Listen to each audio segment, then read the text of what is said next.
Christophe, je suis ravi de t'avoir sur ce quatrième épisode d'OTE. Nous, on s'est rencontrés il y a quelques mois autour d'un café. On s'est vu 3, 4 fois depuis. On a toujours parlé soit de vente, soit d'entrepreneuriat. Et je t'ai invité sur cet épisode parce que tu as un parcours qui est assez intéressant pour tous les sales qui peuvent nous écouter, qui mixe de la vente, du management d'équipe commerciale, de la revente aussi de parts de boîte, de l'investissement, et puis back to business en tant que sales et VP sales. Et du coup, hyper content de décortiquer ça avec toi pour voir ce que tu as appris sur ce chemin-là, ce qui peut intéresser aussi toutes celles et ceux qui peuvent nous écouter. Et très content d'avoir cette discussion. Eh ben écoute, très content aussi. Ça fait beaucoup de choses. On a l'impression que j'ai eu 1000 vies. Alors, pour redonner un peu de parcours, comme ça va redonner un peu de contexte. Mon premier métier était pas du tout un métier de sales, j'étais économiste. En fait, j'ai fait des études d'économie. J'ai bossé à l'OCDE pendant quelques mois, porte-maillot, dans un bureau où on faisait des études environnementales pour l'Europe. Excellent. Et en fait, au bout de quelques mois, je me suis rapidement rendu compte que en fait, ça m'intéressait pas vraiment. Ouais. Et que finalement, j'étais trop enfermé dans un carcan qui ne m'allait pas. Et donc, je suis devenu conseiller en gestion en patrimoine indépendant. Donc, j'ai commencé en indépendant, D'accord. en CGP. C'est pareil, j'ai fait ça pendant un temps, c'était hyper formateur. Et au gré du vent et des rencontres, j'ai postulé dans une boîte de courtage. Et je suis rentré chez eux en salarié, mais vraiment par hasard en fait. J'ai répondu à une annonce, l'ambiance et l'entretien s'était bien passé et ça m'a plu. Et en fait, j'ai commencé le courtage comme ça. Donc, je suis rentré en salarié dans une boîte sans trop savoir ce que j'allais y faire. Et j'y ai passé 5 ans. J'ai évolué, donc je suis rentré sales là-bas. Et ensuite, je suis devenu directeur d'agence. Et j'ai rencontré mes futurs associés. Donc, on était tous les 6, puisqu'on a monté Artemis à 6. On était tous les 6 chez ACE, qui est un courtier en prêt immobilier aussi. Ok. Et en fait, ce qui s'est passé, c'est qu'au moment de la crise des subprimes en 2008, ça remonte, hein, on s'est retrouvé dans une période où en fait, il y avait plus du tout d'activité. Le marché du crédit, il était complètement fermé, verrouillé par les banques. Et on s'était dit que c'était une bonne idée à ce moment-là de lancer notre boîte. Et on avait un seul projet, c'est qu'on s'entendait bien, on s'amusait bien ensemble, et on voulait pouvoir bosser pour nous, entre nous. Et donc, Bien. c'est comme ça que le projet Artemis est né. Alors évidemment, on avait d'autres convictions aussi, c'était de professionnaliser le monde du courtage qui n'était pas vraiment. On avait des méthodes de travail qui étaient assez propres à nous six. Et donc, on a monté la boîte comme ça, et c'est comme ça qu'on a créé Artemis. Donc oui, j'ai commencé en tant que salarié chez Artemis, parce qu'on a fait du courtage avec mes associés pendant très longtemps, et donc on a créé la boîte en 2009. On a commencé tous les 6, et ça a été une super aventure parce que c'est une boîte qu'on a créée nous-mêmes, Hmm. sur laquelle on a commencé nos premiers recrutements sur des besoins très spécifiques. On n'avait plus le temps de traiter nos dossiers de prêt immobilier. Donc en fait, on embauchait des gens qui allaient pouvoir récupérer une partie du charge de Trop travail, bien. ensuite une assistante, un deuxième bureau, un troisième, etc. Et comme ça, on a vite grossi.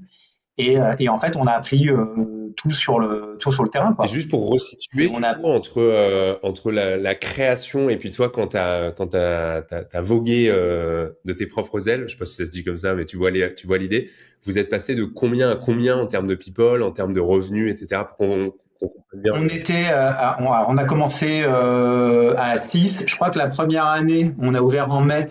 On fait 800 000 euros de chiffre d'affaires de mai à Ah décembre. ouais. On était et j'espère toujours, on était des super commerciaux. Donc en fait, on savait aussi qu'on se trompait pas trop sur l'activité, on réinventait pas grand Hmm. chose. On était là juste pour continuer à développer le business, mais on voulait le structurer un peu différemment. Donc on était 6, on a fait à peu près 800 000 la première année. Et les chiffres, je peux pas te les donner en sortie parce que ça Ouais, reste bien sûr. confidentiel. Mais on est sorti en 2021 et tout cumulé, on devait être Ok. 350. Ouais, donc on imagine la courbe de revenus aussi, quoi. Ouais, ouais, courbe de revenus qui suit, courbe d'apprentissage incroyable parce que on avait une vraie différence aussi au niveau du modèle, c'est que 80% des effectifs c'était des salariés. Et ce qui est Donc assez en fait rare on a dans embauché des l'écosystème. commerciaux à tour de bras, qu'on formait, qu'on faisait évoluer, etc. Donc il y a eu beaucoup d'activités là-dessus. Ouais, ok, hyper intéressant. Et si on zoome justement sur cette phase-là de passer de 6 à 350, ce qui est quand même énorme. Toi, du coup, tu avais des responsabilités plutôt autour de la direction commerciale, hein, si j'ai bien compris. Ouais. En fait, quand on a commencé, au fur et à mesure qu'on ouvrait les bureaux, en fait, chaque associé était déplacé dans un bureau pour en occuper la direction commerciale. Et donc, en fait, on a vite été responsable de une petite dizaine de bonhommes. Ensuite, on a recentralisé la direction commerciale auprès d'un associé une fois que ça devenait trop compliqué pour nous de gérer et le quotidien les dossiers, puisqu'on a continué à faire des dossiers pendant un petit moment. Hmm. On était des chefs d'entreprise producteurs. Et en fait, au moment où on a restructuré totalement et qu'un des associés, Arnaud, est devenu directeur commercial, moi, j'ai switché en fait sur le déploiement de Artemis Courtage en franchise. Donc, on a développé aussi un réseau de franchise partout en France qu'il a fallu recruter, animer, former, développer. Hyper intéressant. Et justement, tu disais au tout début, quand tu expliquais le début de Artemis, que vous étiez des bons commerciaux. C'est quoi pour toi un bon commercial aujourd'hui? Pour moi, un bon commercial, c'est surtout des capacités d'écoute. Les commerciaux, ils ont tendance à beaucoup parler. Hmm. C'est une qualité parce qu'il faut être sociable dans l'approche, mais il faut avoir aussi le recul sur ce qu'on raconte et être en capacité d'écouter en même temps qu'on parle. Et en fait, pour moi, un bon commercial, c'est quelqu'un qui est capable d'écouter son client, d'identifier rapidement les pains principaux du client et de s'appuyer dessus. Même si on a tous une trame commerciale avec des éléments de langage qu'on va mettre en Ouais. avant, le plus important, c'est de savoir capter l'attention en fait du prospect qu'on va avoir en face de soi, de se mettre à sa place, c'est-à-dire de lui montrer l'effet miroir de je vous ai compris, je sais quel est le problème, et à partir de là en fait de pouvoir y aller. On a toujours fait ça nous avec beaucoup d'empathie et beaucoup de bienveillance. C'est une de nos valeurs qu'on a développées chez Artemis Courtage. On rencontrait des gens qui finançaient un projet immobilier qui, pour la plupart, était le premier projet de leur vie Ouais. et qui est l'un des projets les plus structurants pour une personne, pour un couple. Donc, en fait, on était aussi face à des personnes qui étaient un peu perdues, à qui il fallait redonner de la confiance sur le fait que leur projet allait au bout, qu'on allait être là pour les aider et pour les accompagner. Et en fait, c'est un truc que moi, en tout cas, j'ai toujours regardé, c'est on a des prospects en face de nous, c'est super. Si on a un truc avec qui à leur vendre ou qu'on peut leur proposer, c'est génial. Mais si c'est pas le cas, il faut rester dans la limite de ce qu'on sait faire et de l'approche de ce qu'on va leur vendre. Ouais, ok. Donc, il y a un mix entre capacité d'écoute, beaucoup d'empathie et aussi d'expertise. J'entends dans ce que tu dis le côté je suis à l'aise à vous dire si ce que vous me proposez, enfin l'idée que vous avez derrière la tête, moi je peux pas y répondre quoi. Oui, et l'essentiel des commerciaux aujourd'hui, même s'il y a toujours le mythe de celui qui sait vendre à peu près tout, l'essentiel des commerciaux aujourd'hui, ils vendent des produits dans lesquels ils ont à la fois confiance et auxquels ils croient. C'est obligatoire ça, tu penses, pour Si on n'a pas, réussir dans une boîte, de croire en ton produit et de l'aimer, etc. pour moi, oui, parce que le premier ambassadeur de la boîte, c'est le sales. Si le sales ne croit pas ni au produit ni à l'approche, Ouais, c'est quand même compliqué de vendre. Euh, les exemples du loup de Wall Street ou vends-moi ce silo, c'est bien pour le cinéma. Euh, il faut avoir quand même une fibre commerciale malgré tout, mais avant tout, il faut être convaincu ouais. et je vais exagérer en disant ça, mais faut aimer ce qu'on fait et il faut aimer vendre le produit qu'on a à distribuer. Moi, je te rejoins, dans tous les jobs commerciaux que j'ai pu faire, tu avais un peu un côté, tu vois, une quête. C'était vraiment un truc, c'était nous contre le reste du monde, quoi. Et ce qui aide aussi Ouais, vachement dans les moments difficiles, je fais pas tes objs, la prospection, c'est dur, etc. Bah, se rappeler le pourquoi est-ce que tu le fais, est-ce que tu as envie de changer quelque chose dans ce monde par rapport à un truc, c'est un moteur qui est vachement intéressant, je trouve. ouais, mais il faut qu'il y ait un challenge. Il faut qu'il y ait à la fois un challenge euh, culturel pour l'entreprise de faire évoluer les choses et il faut qu'il y ait un challenge personnel aussi du dépassement de soi, d'arriver à convaincre. Mhm. C'est aussi un métier où, au-delà de l'écoute, il y a aussi de l'élocution, des convictions à faire passer, de la stratégie aussi pour orienter ton prospect en fonction de ses besoins vers la bonne solution, celle qui te paraît la plus adaptée dans le panel d'offres que vous allez lui proposer. Ouais. Et justement, ça m'intéresse, si on revient un petit peu en arrière, si tu pouvais parler au Christophe de l'époque, ce serait quoi les conseils que tu aurais bien aimé avoir pour encore mieux gérer cette phase de scaling de toute l'équipe et de l'équipe commerciale notamment? De prendre du temps. En fait, l'exécution, c'est ce qui ralentit et c'est assez paradoxal. Hmm. C'est souvent l'exécution qui a ralenti le chef d'entreprise en fait. Aujourd'hui, l'exécution des tâches qu'on peut faire toi et moi au quotidien ou que les chefs d'entreprise qui nous écoutent vont faire, c'est ça en fait qui aujourd'hui ralentit le développement de la boîte. Et en fait, il faut savoir prendre le recul sur toi-même et parfois tu deviens toi-même le plafond de verre de ta boîte C'est parce que ton temps il est occupé à faire des choses que tu devrais pas faire, parce que tu as envie de voir ou de contrôler le plus de choses possible. Et en fait, ces temps d'échange, pour moi, ils sont importants. Ce qu'on fait aujourd'hui, tu vois, pour moi, c'est des moments qui te permettent de te remettre en question, d'écouter aussi d'autres convictions, d'autres approches. Et ça, c'est important dans la vie, pour moi, à la chef d'un chef d'entreprise, mais aussi d'un commercial. C'est hyper, ça me fait marrer parce que je me fais coacher en ce moment par un gars dont je reparlerai plus tard qui est brillantissime sur le sujet. À un moment donné, je lui montre mon agenda et il me dit, bon, bah, ça, Gauthier, bravo, c'est l'agenda d'un entrepreneur moyen et d'un sales moyen. Je dis, bravo, pourquoi tu dis ça? Il me dit, bah, c'est simple, t'as trop de rendez-vous pour être entrepreneur et t'as pas assez de temps de réflexion pour être entrepreneur. Et du coup, bah, je sais pas dans quelle catégorie te mettre, mais en tout cas, va falloir qu'on libère de la place dans ton agenda pour que tu puisses réfléchir.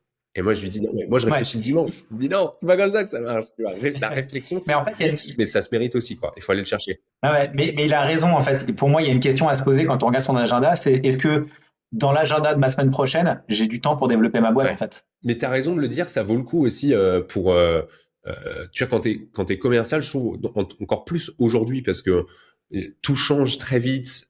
Tu vois, aujourd'hui, je connais plein de sales, moi compris, on utilise Claude Code pour construire des listes de prospection, tu vois, ce qui n'existait pas il y a un an.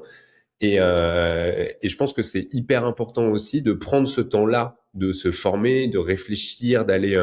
Un exercice que j'aime bien faire avec Louison, qui est sales chez nous, c'est le côté, OK, c'est quoi les bottlenecks qu'on a? C'est quoi les Mm. trucs qu'on peut aller tacler ensemble et on se pose et on réfléchit. Et ça, je trouve que c'est une routine qui est pas facile à mettre en place, mais qui est hyper importante et à tous les niveaux. Donc, prendre le temps de réfléchir, ça, c'est le premier conseil que tu aimerais bien te donner. Le deuxième, ce serait quoi? Euh, Tout est possible. Hmm. Tout est possible en fait. Et c'est ça qu'il faut avoir en tête, c'est que quand je dis tout est possible, à la fois côté vente, mais aussi développement de ta boîte. Euh, pour moi, un des défauts parfois de certains commerciaux, c'est d'imaginer que le client il signera pas parce que ça correspond pas à son besoin ou que c'est pas la bonne personne. Mais en fait, t'en sais rien tant que t'auras pas été jusqu'au bout du déploiement ou de ton parcours sales en fait.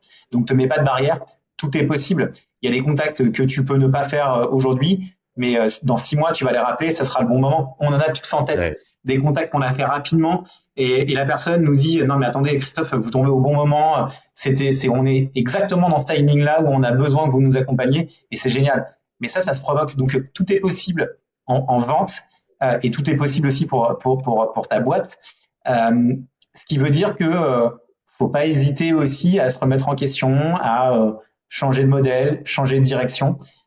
Faut avoir des convictions et faut se battre. Ouais. C'est ce que j'allais dire, parce que le côté tout est possible, moi j'aime beaucoup la philosophie, mais faut se battre pour aller le chercher aussi. Parce que t'as quand même un truc de, bah, ça dépend peut-être d'où tu viens, etc. Mais globalement, il y a rien qui vient à toi, quoi. Non, Ouais, jamais. Et surtout pas en ouais, vente. ouais. Surtout pas en vente. Mais moi, c'est ce côté-là que j'apprécie en fait. J'apprécie les choses compliquées. C'est assez paradoxal. Le chemin m'intéresse plus que l'arrivée. C'est-à-dire que le chemin de vente va m'intéresser.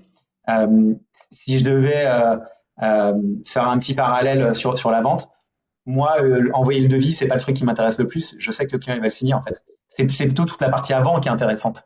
Donc l'envoi de devis, si je pouvais avoir une assistante qui le fait à ma place, ça serait génial. Parce qu'en fait, la vente est déjà faite et je sais que quand j'envoie le devis, le client est déjà convaincu. J'envoie pas un devis pour convaincre en fait. Donc moi c'est ce côté-là qui me passionne aussi dans l'entrepreneuriat. Si on doit faire un parallèle, et c'est aussi pour ça que je me suis relancé. Et c'est aussi pour ça que j'ai investi dans des startups, c'est que le chemin m'intéresse beaucoup plus que l'arrivée en elle-même et le côté ça y est on a réussi. Moi je suis déjà dans l'après en fait. Hmm. C'est on a réussi, maintenant on fait quoi? Ouais, ok, hyper intéressant. Avant de passer justement sur ta vie d'investisseur et de revenir ensuite à ta vie de sales, VP Sales chez Light, Un truc qui m'intéressait, c'est, tu vois, quand tu scales une boîte comme tu as pu le faire avec Artemis, tu peux le regarder sous l'angle, en vrai, j'ai réussi, le truc a bien fonctionné, etc. Et souvent dans les échecs ou les difficultés qu'on a pu avoir, il y a aussi énormément de valeur. Tu vois, quand je te mets ça Mm. là-dessus, ce serait quoi les sujets sur lesquels tu te dis, là, effectivement, il y a eu des difficultés énormes et on a réussi ou on n'a pas réussi, mais en faisant ça. Je vois deux types de difficultés. Je vois des difficultés de marché. Euh, le courtage dépend beaucoup du marché, du moins, dépend du marché immobilier et du marché Ouais, bien sûr. bancaire. Donc en fait, il faut savoir aussi se diversifier, même si on a un produit qui tourne bien et qui se vend bien, pour qu'en cas de retournement de marché, en fait, il y ait toujours une possibilité d'évoluer ou de sortie. Donc ça, c'est le premier point. Et le deuxième, c'est qu'une association à 6, c'est du sport et on Hmm. apprend beaucoup. Et ce sujet de l'association, il est souvent négligé euh, au départ. Et en fait, c'est un élément primordial dans la vie d'une entreprise. J'ai envie de creuser un petit peu ça. Bah, creuser un peu, 6 associés à part égale pour des décisions collégiales. Il y a deux choses qu'on a bien faites, si je dois faire un peu une rétrospective là-dessus. La première, c'est qu'on a toujours eu un système communiste. Chacun gagne la même Ok. chose, peu importe son niveau de production, de travail, de chiffre d'affaires, etc. Si toi, tu as besoin de 10 euros de salaire en plus, tout le monde prendra 10 euros en plus, ce qui évite beaucoup de Ouais. discussions et ce qui nous a beaucoup aidé là-dessus. Le deuxième point positif, et le truc que je veux mettre en avant, et pour moi c'est un des points les plus importants, le seul intérêt qui doit compter dans une boîte, c'est la boîte. Et en fait, l'intérêt supérieur de la boîte doit être le plus important et doit être bien au-dessus de tous les intérêts individuels de n'importe qui dans une boîte. Et je le dis même encore aujourd'hui sur Light, qui est la boîte que j'ai rejoint et qui est beaucoup plus petite. Les décisions qu'on prend, c'est des décisions pour Light. C'est pas des décisions pour un commercial, un data scientist ou autre.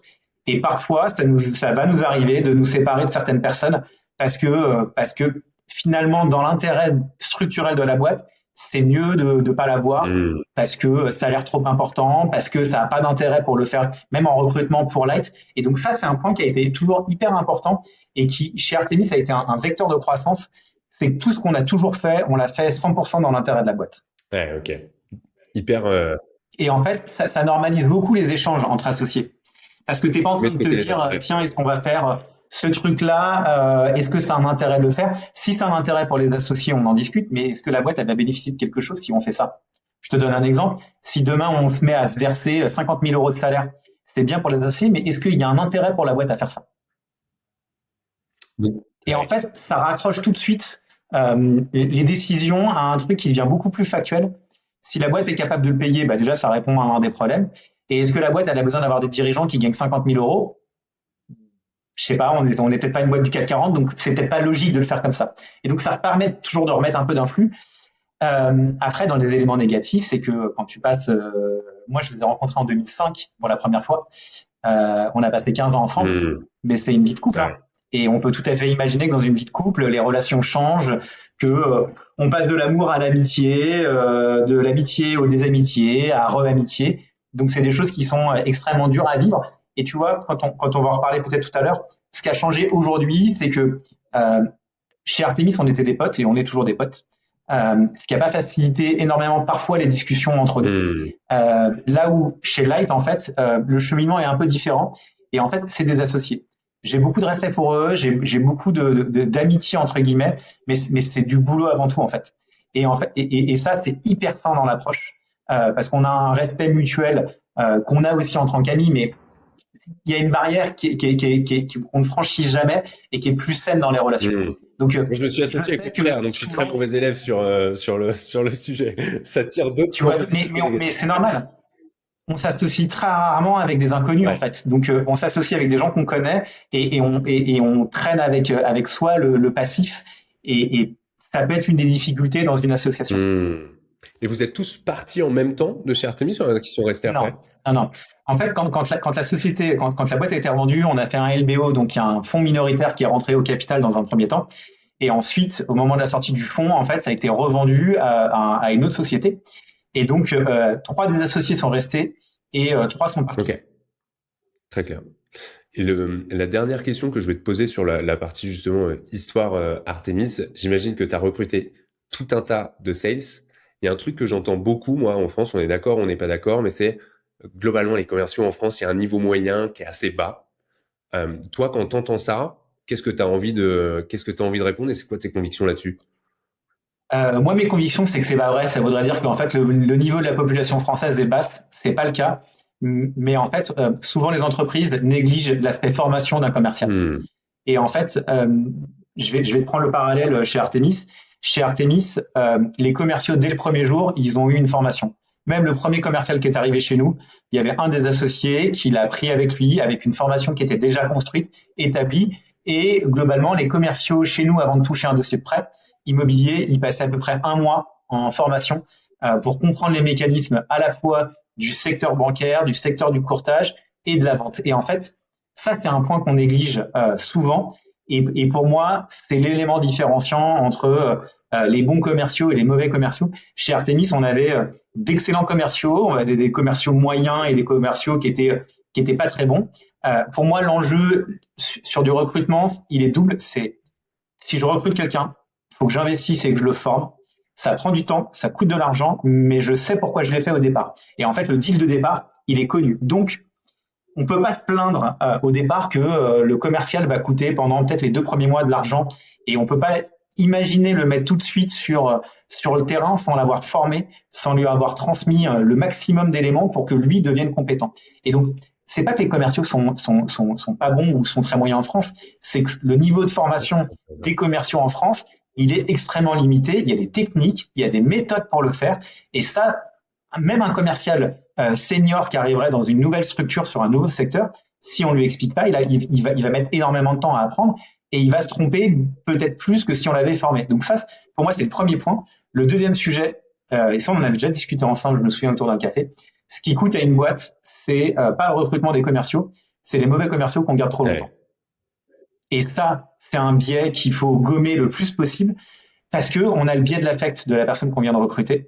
Quand on est chef d'entreprise, hein, tu sais ce que c'est. La première responsabilité, c'est on embauche des gens à qui il va falloir donner du travail. Et globalement, si ça se passe pas bien, c'est des gens que tu mets au chômage, qui n'ont pas prévu ça dans leur trajectoire de vie. Donc, tu as cette responsabilité aussi de faire en sorte que tu puisses les payer, que ça puisse marcher et de les emmener loin.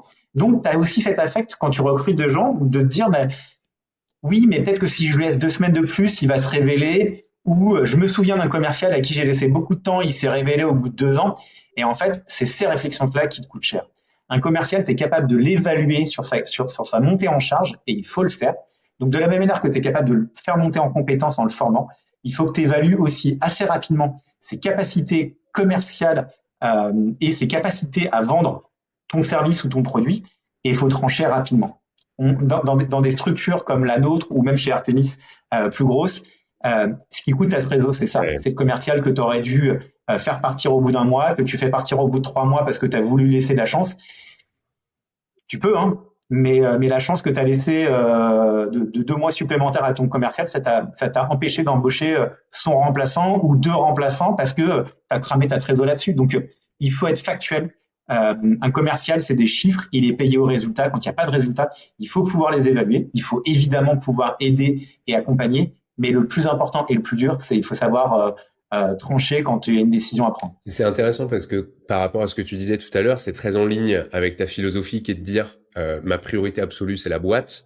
Ça peut être difficile de Mmh. virer quelqu'un, ouais, c'est jamais marrant, mais quand tu compares l'attendu versus le résultat et que tu mets ça au miroir de l'objectif de la boîte, normalement tu mets de côté tous les biais que tu peux avoir. Et, Ouais. et un truc que t'as pas, qu'on n'a pas encore mentionné, tu as beaucoup parlé de formation initiale. Moi, j'ai l'impression que justement, la formation initiale, c'est globalement en général bien ficelé. En tout cas, avec les gens avec qui chez les gens avec qui j'ai pu discuter. Mais que derrière, quand on parle de coaching, d'accompagnement, t'as un peu un truc de tant qu'il fait ses chiffres, il fait ses chiffres, et puis je vais passer du temps avec ceux qui font pas leurs chiffres. Et j'ai l'impression là aussi que tu as un biais qui est de dire parce qu'il fait ses chiffres, bah du coup je vais passer du temps avec ceux qui galèrent, mais que du coup ça t'empêche de passer du temps avec ceux qui peuvent faire encore mieux. Et je sais pas toi ce que tu penses de ce phénomène-là, de un peu plus systémique et post-intégration. En fait, ça va rejoindre aussi le manque de formation, c'est que la formation continue, ça prend du temps. Ouais. Ça prend du temps et en fait, ça dépend de la manière dont tu vas l'organiser. Pour moi, en fait, dans une entreprise, ça doit ruisseler. C'est-à-dire que tout ce qui va de la tête de l'entreprise doit aussi pouvoir bénéficier au plus grand monde. Ça veut dire quoi? Ça veut dire qu'aujourd'hui, un bon commercial, il doit être en capacité aussi d'accompagner et de passer les bonnes ficelles, entre guillemets, à des gens qui viennent d'arriver. Hmm. Et en fait, pour moi, cette formation continue, surtout sur du sales, le sales, c'est un travail d'équipe. Euh, En tout cas, c'est dans ma C'est vision de la intéressant, chose. j'aime beaucoup, ouais. Je suis Euh, 100% en ligne. c'est pas un travail individuel. Il y a des sales qui individuellement vont être bons, mais ce qu'on va leur demander, c'est de jouer collectif aussi dans la manière de passer les messages, dans la manière de former les équipes. Et tu vois, c'est ce que t'expliquais aussi avec ton sales. Vous passez du temps à vous challenger sur les techniques commerciales, sur l'approche, sur comment vendre. Ça, c'est une culture qu'il faut pouvoir mener au sein de l'entreprise pour que les commerciaux se parlent entre eux Hmm. et puissent échanger des bonnes pratiques, puissent échanger des fonctionnements qui marchent bien. Et encore une fois, pour moi, le stade du manager qui forme, c'est effectivement de sa responsabilité, mais c'est aussi une responsabilité collective de l'équipe de se prendre par la main et de jouer ensemble. On est une équipe de foot. S'il y a un de mes joueurs qui joue pas bien, viens, je t'aide et on va voir comment est-ce que je peux te faire évoluer. Donc la formation continue, oui, c'est un élément hyper important. Ça peut être à la fois codifié, et pour moi c'est du rôle du manager de codifier et de timer une formation continue, mais le job d'un commercial aussi, c'est d'aller voir ce que fait son voisin, Ouais, d'accord. comment est-ce qu'il vend, quelles sont les bonnes techniques. On n'a pas tous du tout la même manière de vendre. C'est assez rigolo chez Artemis. Euh, Si tu prends les 6 associés qui sont ceux que je connais le mieux, on avait le même produit à vendre, la même technique, mais on le vendait tous les 6 de manière totalement différente. Et ça, c'est Et, OK et, ou et c'est, tu te dis, moi, quand tu scales oui, une c'est équipe OK. commerciale, à un moment donné, il va falloir peut-être qu'on s'aligne sur un discours qui résonne au plus grand nombre. Alors, oui, c'est OK dans la trame. C'est-à-dire que la trame générale de comment est-ce que tu vends, comment est-ce que tu te présentes, ça doit être assez linéaire. Après, la manière de vendre, ça va être propre à chaque commercial. Moi, je considère qu'un commercial, au début, quand je le forme, je le mets dans un carcan et en gros, je lui dis, tu es dans une boîte et je veux que tu récites quasiment par cœur ce que je vais t'apprendre. Hmm. Une fois que ça, tu le connais par cœur, que ça marche avec tes clients, tu sais quoi, maintenant, je veux que ce soit ta personnalité qui reprenne ce discours et qui le fasse évoluer. On va évaluer ensemble la manière dont ton discours évolue. Il y a des moments où tu vas faire moins de ventes parce que tu auras fait évoluer ton discours dans une direction qui n'est pas la bonne. Et moi, je vais être là pour te recadrer, pour reprendre les fondamentaux. Mais si on revient un peu au début de notre entretien, moi, j'ai la conviction qu'un commercial, il vend quelque chose en quoi il croit. Ouais.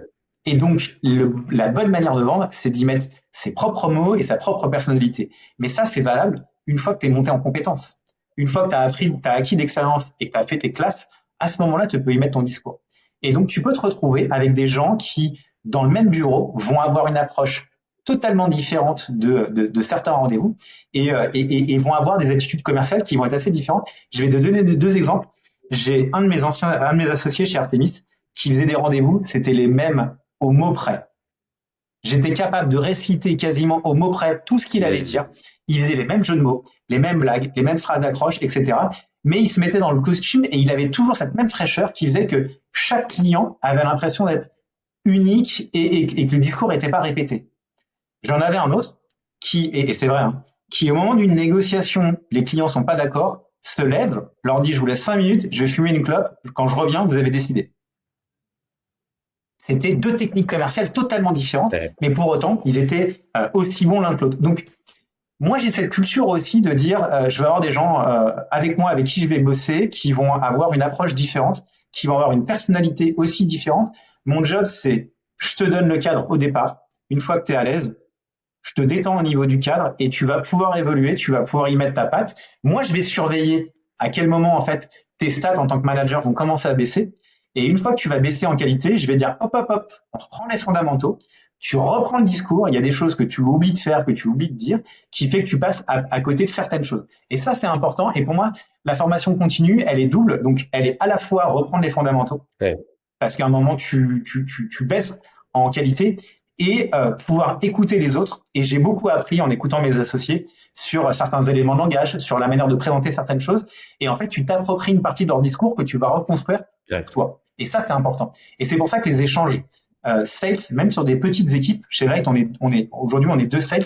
Moi, j'échange beaucoup avec mon commercial parce que il a un cerveau, il réfléchit. Je l'ai recruté à la fois pour ses qualités commerciales, mais aussi pour ses capacités à réfléchir et pas simplement à exécuter, à nous faire évoluer, à nous emmener dans d'autres directions, à nous challenger. Et ça, c'est un truc qu'il faut garder. Et en plus, dans ce que tu dis, ce que je trouve intéressant, peut-être qui est différent entre 2005 et aujourd'hui, c'est toute la data. Tu peux aujourd'hui Oui, beaucoup plus facilement repérer, avec les bons outils, instant promo pour rigueur, repérer les patterns qui fonctionnent chez un commercial, comprendre les écarts avec un autre, et dire attends, mais parce qu'en fait, il y en a un qui présente le prix avant de pitcher et l'autre qui présente le prix après.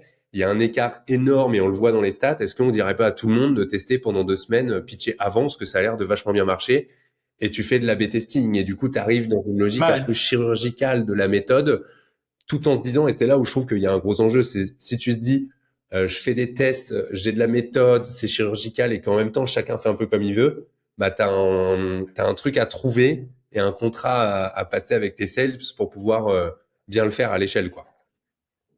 C'est surtout que, comme tu le disais tout à l'heure, un bon commercial, on n'a pas forcément envie d'aller regarder dans le cœur du réacteur ce qu'il fait pas bien, parce qu'on se dit que effectivement il exécute bien. Mais un bon commercial, c'est pas forcément celui qui va te présenter le mieux l'offre, qui va te Hmm. présenter le mieux la boîte. Et même lui, il est capable d'évoluer et de devenir encore Ouais. meilleur, hein. Et ça, on l'oublie souvent, je pense. Et du coup, Ouais, ah ouais. vas-y, je t'en prie. Et tu vois, des outils comme Eger, effectivement, je vais rebondir dessus, mais euh, permettent de traiter rapidement tout un script d'entretien, de commerciaux, d'avoir tout de suite un retour et pas être simplement en écoute. Pour moi, c'est fini le temps où tu te mettais en écoute de ton commercial, soit en double appel, Hmm. soit dans le bureau d'à côté pour écouter ce qu'il raconte. Ça, c'était des méthodes artisanales. Aujourd'hui, on a des méthodes qui sont extrêmement fortes, qui vont être extrêmement précises. C'est des outils de productivité incroyables qui doivent aider aussi les commerciaux à progresser, aux managers à cibler les bons arguments et à recadrer le mieux l'argumentaire commercial pour que non pas ils se trompent plus, mais ils se trompent le moins possible et qu'ils comprennent d'où vient ces problématiques. Et ce qui est intéressant en plus, je trouve, dans le monde dans lequel on arrive, c'est que les managers gagnent du temps, les sales vont gagner du temps avec toutes les automatisations qu'on peut avoir, etc. Je suis pas sûr que les managers demain disent «Oh, j'ai plus de temps pour manager, du coup, je vais plus manager mes gars». Je pense qu'il y a vraiment un sujet de comment est-ce que tu gères ton temps pour que effectivement tu puisses bien coacher, accompagner tes équipes et que ça va laisser aussi un peu plus de place à la créativité. Tu vois, par exemple, la prospection aujourd'hui, ça a jamais été aussi compliqué. On a jamais eu autant d'outils, mais en vrai, tu vas pouvoir avoir quelqu'un au téléphone, c'est chaud. Et je pense qu'on va se retrouver avec des sales motion qui vont être issus de la tête d'un sales qui a pris le temps à un moment donné, 1 heure et demie, de se dire, OK, c'est qui ma cible? Comment je peux les avoir en dehors de passer un coup de fil? Et que tu vas avoir des trucs qui vont popper, qui vont être hyper intéressants, originaux. Je pense à une boîte qui a envoyé, par exemple, des tables de ping-pong, qui a livré des tables de ping-pong chez des prospects en disant bah nous on travaille sur le recrutement, la culture, bah regardez, mini table de ping-pong, etc. Ils ont fait un buzz de dingue. Et ça, je pense que ça peut venir. C'est des idées qui peuvent être Ouais. excellentes et qui peuvent venir quand tu as le temps, quoi, de réfléchir. Non, non, je suis d'accord avec toi. Les outils qui vont être à disposition ou qui nous sont déjà à disposition, pour moi, c'est des outils de productivité. Mais ça ne veut pas dire qu'un commercial qui faisait 20 rendez-vous par semaine, il va pouvoir en faire 60, loin de là. Mais en fait, c'est comment on arrive à faire mieux avec ce qu'on a et comment est-ce qu'on arrive surtout à gommer les défauts ou les retards d'acquisition Mmh. sur des packs de transactions, en fait. Comment, grâce à ces outils, j'arrive à raccourcir le temps de validation de mes prospects, comment est-ce que je fais mieux, comment est-ce que je me sens mieux aussi dans mon travail. Un bon commercial, c'est quelqu'un qui est bien dans ses baskets. Tu n'arriveras jamais à vendre un truc si tu prends que des portes ou que tu n'es pas bien dans ton quotidien. Donc, pour moi, ces outils de productivité vont aider et doivent aider le commercial à être meilleur, pas forcément à faire plus. Euh, Peut-être un peu sur la prospection, mais en tout cas dans le quotidien, pour moi, l'enjeu, c'est j'ai des commerciaux, comment ces commerciaux j'arrive d'une part à les garder, d'autre part à les faire monter en compétences et comment est-ce que eux se sentent de plus en plus à l'aise dans ce qu'ils font au quotidien. Ouais, ouais, c'est intéressant. Donc c'est peut-être pas faire beaucoup plus, mais en tout cas faire mieux et prendre le temps aussi d'anticiper, de creuser et d'avoir plus d'impact en fait. Ça le Oui, sujet. Trop bien. Petit aparté, on peut dépasser un peu de ton côté ou pas, Christophe? Voilà. oui, on Ok, peut. trop Ouais. bien. Là, on a pas mal parlé du coup de ton aventure chez Artemis. Après, moi, j'ai un blind spot parce que je ne sais pas ce qui s'est passé. Je sais que tu as investi dans des boîtes, etc. Et après, je te retrouve au Deskeo rue de la Victoire, VP Sales d'une boîte dans laquelle tu avais investi, je crois.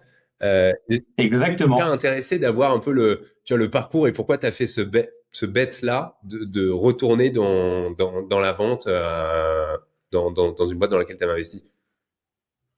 Alors, le parcours investisseur, en fait, au moment où on fait la première partie du LBO, on récupère du cash out côté Artemis. Et donc, l'idée, c'est de se dire, bah, j'adore l'aventure entrepreneuriale chez Artemis. Euh, J'aimerais bien pouvoir accompagner ou en tout cas être une oreille attentive pour certains entrepreneurs sur des projets qui m'intéressent. Et donc, bah, je vais mettre à investir dans des startups euh, avec deux, trois règles. La première, c'est que vu qu'on est communis chez Artemis, s'il y a un deal qui m'intéresse, je vais aussi le proposer à mes associés pour qu'on puisse y aller tous ensemble et puis on peut avoir des intérêts Trop communs. bien. Et le deuxième, j'investis dans des secteurs que je connais ou que je Ok. maîtrise. Donc, je vais pas aller faire du pharmaceutique, je vais pas aller faire de la tech, j'ai jamais été dans la tech, mais je vais essayer vraiment de viser des secteurs qui peuvent m'intéresser. Donc, c'est comme ça que j'ai commencé à investir dans des startups où je dois avoir aujourd'hui en portefeuille. Après exit, il doit rester une quinzaine de startups dans lesquelles je suis investisseur. Il y en a certaines avec qui je parle régulièrement pour prendre des nouvelles, avoir encore une fois une écoute attentive, donner des conseils, faire de la mise en relation avec d'autres structures que je connais ou des clients que j'ai moi-même démarchés et partager des carnets d'adresses.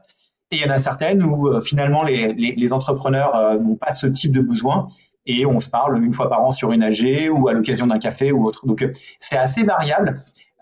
J'essaie d'être présent sans être intrusif parce qu'en tant que chef d'entreprise, je sais aussi à quel point ça peut être chiant d'avoir un, un shareholder qui vient te poser des questions C'est ce au rapport, c'est ce quotidien. rapport. Mais par contre, j'essaye de prendre un peu de recul et d'être là quand ils ont besoin.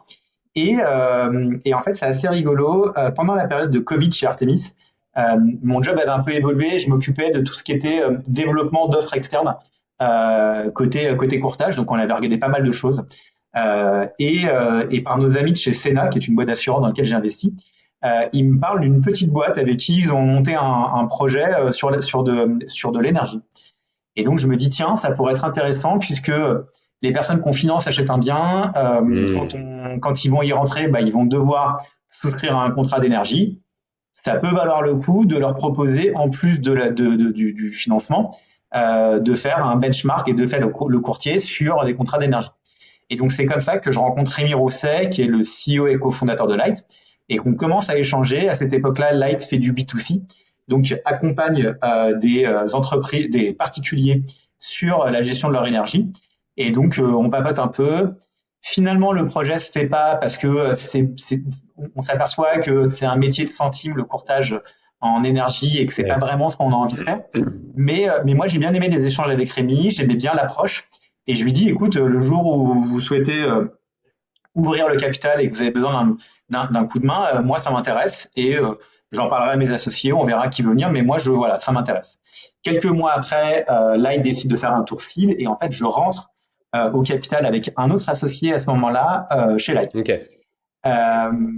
2021, c'est le moment où je quitte Artemis. Et en fait, on a commencé à pas mal papoter avec Rémi sur des sujets commerciaux parce que bah, il leur manquait un peu cette casquette commerciale. Dans les cofondateurs Light, tu as Rémi, le CEO, tu as Norida, qui est la directrice marketing, et tu as Mathieu, le CTO. Et il leur manquait effectivement une petite brique commerciale que Rémi avait malgré tout.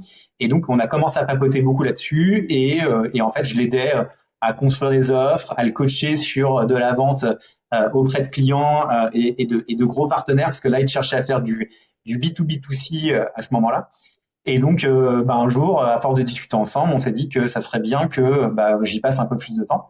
Et je leur ai dit, bah écoutez, moi, pas de souci. Ça faisait à peu près 7-8 mois que j'étais parti de chez Artemis. J'avais fait des missions de conseil entre-temps, mais finalement, c'était moins ma tasse de thé. Et j'avais envie de pouvoir retrouver ce que j'avais aimé au début chez Artemis. C'est vraiment le côté commercial, main dans le cambouis, il faut tout tester, on va se tromper, on va continuer, on va avancer. Et je le retrouvais plutôt bien chez Light. Et c'est comme ça, en fait, que d'investisseur, je suis devenu le VP Business et Stratégie chez Light, Trop bien. que j'ai rejoint officiellement en 2022 et fonction que j'occupe encore Trop aujourd'hui. cool. Ouais, donc comme quoi tu peux passer de entrepreneur à investisseur à sales et investisseur et jamais rien n'est écrit et tout est possible dans cet écosystème, quoi. Exactement, tout est Ouais, possible. trop bien. Ça donne envie. Euh, Est-ce que tu as un deal qui t'a particulièrement marqué dans ta carrière de sales et que tu pourrais nous raconter? Euh, Ouais, j'en ai un côté light. J'en ai un côté light. Ce qui est rigolo avec ce deal, c'est qu'on a commencé sur une approche. Donc, Light a switché en 2023 d'une offre B2C à une offre B2B. Et donc, l'idée, c'est qu'on a développé un energy manager pour les entreprises multisites. Donc, on accompagne les entreprises sur tous leurs sujets énergétiques.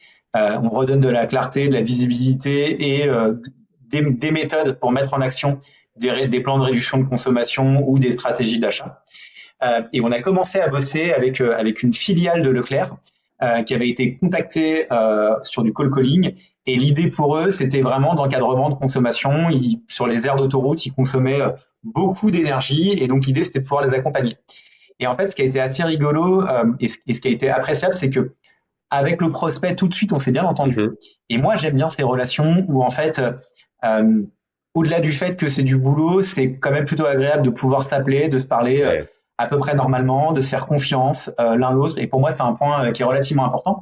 Donc, en fait, ça n'a pas été notre premier gros deal corporate, mais ça a été un deal corporate où, bah, quand tu as Leclerc qui est derrière, tu sais que les choses sont bien drivées, c'est quand même miné en termes de contrat, en termes d'approche, etc. Ça s'est fait de manière assez fluide sur une offre d'accompagnement énergie management. Et en fait, dès qu'on a ouvert le capot avec eux, bah, en fait, les sujets étaient beaucoup plus variés et beaucoup plus complexes que ce que eux avaient imaginé. Mais pour deux raisons. La première, c'est que on n'avait pas forcément, nous, pris l'ampleur de leur sujet et donc de quelle manière on allait pouvoir rebondir sur d'autres sujets. Et en Mhm. fait, ça a été peut-être un petit manquement commercial de creuser de mon côté vraiment c'est quoi les enjeux globaux. On répondait à un besoin, il n'y avait pas de sujet là-dessus, mais en fait le besoin il pouvait être beaucoup plus large si j'avais eu les chakras un peu plus ouverts. L'arbre qui cache la forêt. Donc ça c'était hyper rigolo et en fait ce qui a été intéressant aussi c'est que ce qu'on vendait répondait bien à leurs besoins. On a déployé rapidement. Ils nous ont fait confiance et très rapidement, en fait, ils nous ont ouvert sur d'autres sujets qui étaient des sujets hyper painful chez eux. Et tout de suite, on a pu monter sur un accompagnement qui était beaucoup plus large, beaucoup plus impactant, même au niveau de la structure. Et ça a été un deal qui a été hyper intéressant parce qu'il a été fluide à la fois dans les échanges, il a été fluide aussi à la fois dans la montée en charge avec le prospect. Mhm. Et pour moi, je retiens deux choses. La première, c'est que la confiance qu'on arrive à donner à nos clients, à nos prospects, en fait, est un gage de qualité et permet souvent d'ouvrir d'autres opportunités. Et pour moi, l'upsell doit passer par Mhm. là. Tu n'arriveras pas à upseller un client avec qui tu as des relations très distantes, entre guillemets, ou trop structurées. Il faut qu'il y ait un lien à un moment pour qu'il y ait ce niveau de confiance. Et le deuxième, je vais revenir sur ce que je t'ai dit au départ, tout est possible en fait. D'une mission d'accompagnement énergie management, on est passé à une mission de déploiement d'offres sur une multitude de sites, mais parce qu'on a été compétent, on a été proactif dans l'approche et on a compris le besoin client assez rapidement. Mhm. Donc c'était un deal pour moi qui était marquant parce qu'en fait, et ça va faire 1 an et demi qu'on bosse avec eux. Si ils ont l'occasion d'écouter cette transcription, je pense qu'ils seront d'accord. Franchement, moi j'adore bosser avec eux et notre équipe adore bosser avec eux. Et de manière générale, je sais pas si c'est quelque chose qu'on a réussi à insuffler, mais je pense oui quand même. Moi, je vais dire 99% de nos clients, ils nous apprécient. Ouais.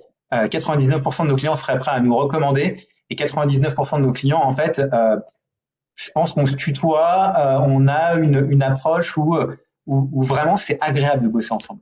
Et pour autant, on est sur le sujet énergie, Ouais. donc rendre le sujet énergie un peu agréable, mais parce que on essaie de casser tout de suite les distances avec les prospects. Euh, les prospects, moi je les vois jusqu'à ce qu'ils me tutoient. Je les appelle par leur prénom, peut-être pas en R1, mais au moins en R2, je commence à les appeler par leur prénom pour casser la distance parce que c'est ce qui marche en fait. Et il faut pas être familier, mais pour moi, il faut aussi arriver à se mettre à leur hauteur. On comprend leur pain, on est capable de les accompagner. Donc, il faut aussi avoir ce niveau de relation où, même, encore une fois, c'est ce que je disais, même si j'ai rien à leur vendre, je vais quand même être là pour les écouter et peut-être pour leur donner des conseils. Donc ça, c'est hyper important. Et c'est des valeurs qu'on avait chez Artemis qui, je pense, sont les mêmes aujourd'hui chez Light. Les relations de clients qu'on a sont avant tout des relations humaines et ça t'oblige aussi à être d'un point de vue opérationnel dans ce que tu leur proposes irréprochable. Ouais. Et ça rejoint aussi, je trouve, un enjeu un peu, mais c'est ce dont tu parlais, qui est, construire la relation, peut-être, on en parlait avec François Fillette la semaine dernière, en dehors des meetings aussi. La relation humaine, la confiance, elle se crée beaucoup aussi en dehors des rendez-vous. Et malgré tout, tu as le côté aussi, délivrer la valeur que t'as promis, et c'est dans le suivi de l'exécution que tu arrives à construire cette relation qui est très long terme, quoi. Une Ouais. petite remise en question sur Ouais. la partie commerciale que j'ai notée et qui est intéressante, parce que ça veut dire que même quand on a monté des boîtes, investi des boîtes, poncé le sujet de la vente, tu arrives encore avec un regard de te dire, il y a un truc que j'ai bien fait, il y a un truc que j'ai mal fait, et j'imagine que ça t'aide aussi à systématiser ce genre de démarche après, quoi. Ouais, moi c'est toujours un truc que j'ai eu et que je garde au niveau des équipes, c'est euh, une fois qu'un deal est fini, peu importe qu'il soit fini parce que on n'a pas été jusqu'au bout et qu'il est fermé ou qu'on l'ait closé, qu'est-ce que j'ai bien fait, qu'est-ce que j'ai mal fait. Ouais, Et en fait, il faut garder en tête que même sur les meilleurs deals, il y a des trucs qu'on n'a pas bien fait. C'est de l'amélioration continue. Ça ne veut pas dire qu'il faut être parfait et qu'il faut viser le 100%, mais ça veut dire que c'est de l'amélioration continue. Le monde change, les clients changent, les besoins des clients changent. Et finalement, il ne faut pas oublier qu'un commercial, c'est alors moins chez Artemis, plus chez Light sur de la vente comme ça, mais c'est beaucoup d'échecs en ouais, fait. Tu passes ta journée à vivre des échecs soit tu mets des œillères et ces échecs n'existent pas et en fait c'est toujours toi qui es le meilleur et tes clients qui sont pas les bons, soit tu pars du principe qu'en fait si le client ne signe pas c'est à cause de toi. Et en fait moi c'est plutôt l'approche que j'ai, c'est il a pas signé, pourquoi? Et en fait qu'est-ce que j'ai mal fait et qu'est-ce qui a fait qu'il a pas signé? Alors il peut y avoir des raisons tout à fait valables, mais si tu creuses un peu, dans la majorité des cas il t'a manqué des infos pour savoir qu'il n'avait pas signé. ouais, Et en fait tu as été trop loin, c'était pas le bon persona, c'était pas le bon budget, c'était pas la bonne approche. Et en fait, ça pour moi c'est hyper important parce que quand tu fais le post-mortem d'un client, il y a ces éléments-là qui doivent ressortir. Un post-mortem, tu dois pas le découvrir. Tu dois savoir ce qui s'est passé. Et un client à qui tu fais, c'est ce que je disais tout à l'heure, un client à qui tu envoies un devis ou à qui tu fais une proposition et qui te dit non, 100% de ta faute. ouais. Tu dois pas envoyer un devis à un client qui a pas envie. Tu dois pas envoyer un devis à un client qui est pas au courant du prix. Tu dois pas envoyer un devis à un client si t'es pas sûr que ça se signe. Donc, faut que tu aies fait le cheminement. Évidemment, quand tu envoies un devis, tu sais que tu vas discuter du prix, mais tu dois avoir quand même des faisceaux d'informations suffisamment clairs pour que tu n'envoies pas ton devis comme une bouteille à la mer. Moi, par exemple, j'ai des petites règles. Un devis, je l'envoie jamais par mail. Hein. Ouais, on est d'accord. Je prends rendez-vous avec le client et je lui explique à l'oral, ne serait-ce que pour lui expliquer de quelle manière on a construit le devis et surtout avoir son En retour. live. Si tu envoies un devis par mail, Ouais. tu es sûr qu'une chance sur deux, ils ne te répondent pas et puis tu vas perdre 2 mois avant d'avoir un retour. Non, le client est intéressé. Si tu lui proposes un rendez-vous pour lui présenter le devis, il doit se rendre disponible. S'il ne l'est pas, c'est que tu n'as pas son intérêt. Ouais, 100% d'accord. Je te suis, je te plus sois à 100% sur ce truc-là. Donc non, pour moi, un travail de sales, c'est un travail d'équipe, c'est un travail de remise en question quotidien. Faut accepter qu'il y a des moments où tu es bon, il y a des moments où tu n'es pas bon, mais c'est un travail de résilience. Et ce qui fait la force d'un sales, pour moi, c'est résilience et travail. Uniquement ça. les compétences commerciales, elles Ouais, s'acquièrent. c'est pareil. Tu performes. Il y a des moments où tu vas être bon. Il y a des moments où tu seras pas bon. Et souvent, c'est des cycles. Je sais pas si ça va te parler, mais souvent, tu as des périodes où en fait tout va bien. Tu signes à tour de bras. Et en fait, tu t'aperçois au bout de 2 mois qu'en fait, le cycle s'est complètement retourné. Et là, c'est la galère. Et ben moi, cette période de galère, elle est intéressante. Pourquoi? Parce que c'est à ce moment-là qu'il faut pas lâcher. Hmm. Et c'est à ce moment-là qu'il faut se battre. Et c'est à ce moment-là qu'il faut continuer à faire le travail. Et surtout, c'est à ce moment-là, il faut se remettre en question de qu'est-ce que j'ai fait pendant la période où ça allait bien pour que ça aille pas bien là. Et souvent, c'est j'ai un peu modifié mon discours Ouais. commercial, j'ai moins expliqué, j'ai été moins en prospection, etc. Et en fait, le travail d'un sales, c'est, j'exagère, hein, c'est pas d'être top line tout le temps, c'est d'être à niveau tout le temps en fait. Est-ce que j'ai une dernière question. Euh, quand je te dis, est-ce que tu penses à un sales ou une sales qui t'a particulièrement marqué dans ta carrière, tu penserais à qui que je pourrais inviter sur le podcast pour avoir ce genre de discussion? Les gens de chez EMEA, tu connais ou pas? Je crois que je les vois beaucoup sur LinkedIn. Ouais, ouais, ouais, ils font pas mal de pubs sur LinkedIn. EMEA, ça serait peut-être intéressant que tu échanges avec eux. En fait, EMEA, ils ont eu une période d'activité où c'était très bien, et ensuite le marché de l'IMO. Hmm. Alors, EMEA, c'est pas un courtier en travaux, c'est un facilitateur en travaux. Il met en relation des boîtes du bâtiment et des particuliers pour faire des travaux. Ok. Ils codifient tout ça, ils essaient de rendre le truc hyper pro avec des devis qui soient tenus, maintenus, avec un fonctionnement normal, etc. Donc, et ce qui est assez rigolo, entre guillemets, dans le parcours, c'est qu'ils ont une période, c'était très bien. Ils ont une période où ils ont testé d'autres trucs, ça s'est moins bien passé. Ils ont un peu changé leur façon de faire, c'est-à-dire qu'ils avaient des commerciaux salariés, maintenant ils ont des Hmm. mandataires. Ils ont mis énormément de temps à déplacer leur réseau mandataire et je sais qu'ils ont eu des périodes où c'était très compliqué, mais les mecs ont été hyper résilients. Ouais, hyper Et, intéressant. et tu vois, le boss s'appelle Mathieu Burin et le DG s'appelle Yann. Yann, ça serait intéressant de discuter avec lui parce que c'est Yann qui a un peu incarné cette partie commerciale qui a développé. Et Yann, il a eu plusieurs vies et ça serait rigolo de pouvoir échanger Trop avec lui. bien. Et ben, je le contacterai avec plaisir. Merci beaucoup, Christophe, pour cet échange. Je pense que j'ai dit au moins 50 fois hyper intéressant, mais j'en pense vraiment. Tic de langage de Ouais, ouais, commercial. je vais le mettre dans Eager. Après, il va m'analyser le call. C'est ça. Mais merci beaucoup. J'espère que ça va plaire Je et t'en prie. intéresser. Je suis sûr que ça va plaire et intéresser aussi celles et ceux qui vont nous regarder. Donc, très content de t'avoir reçu.